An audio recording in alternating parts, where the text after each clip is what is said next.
Hi friends, మనకు arm fat తగ్గించుకొని ఈ లావుగా ఉన్న చేతులు సన్నగా మార్చుకోవడానికి కొన్ని ఫిజికల్ మూమెంట్స్ అండి. హ్యాండ్స్ ఎక్స్పాన్షన్, ఇలా ఎంత వీలైతే అంత ఎడ్జ్కి తీసుకెళ్ళండి మీరు. అండ్ నెక్స్ట్ వచ్చేసి ఇప్పుడు single hand expansion with leg అండి. అంటే ఆర్మ్ ఫ్యాట్ తో పాటు సైడ్ ఫ్యాట్ కూడా తగ్గుతుందండి. హ్యాండ్స్ రొటేషన్స్ అండి. And then just cross checks and then hands foldings. ఈ మూమెంట్ కూడా చేసుకోవచ్చు. హ్యాండ్స్ జిగ్జాగ్స్ అండి, ఇలా స్ట్రైట్ గా చేసుకోవాలి.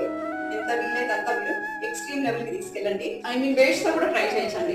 మెల్లిగా 1 2 3 4 వెయిట్స్ తో కూడా మనము చేసే కొద్దీ ఈ హ్యాండ్ ప్యాడ్ చెస్ట్ ప్యాడ్ త్వరగా తగ్గుతుందండి. జాగ్రత్తగా చేసుకోవాలి. స్టిక్ తో కూడా ట్రై చేయొచ్చండి ఇలా. సో ఫాస్ట్ గా చేయకండి, ఇక్కడ పడేస్తాయి. ఈ హ్యాండ్ ప్యాడ్ ని చాలా ఈజీగా తగ్గించుకోవచ్చు. Okay friends, thank you.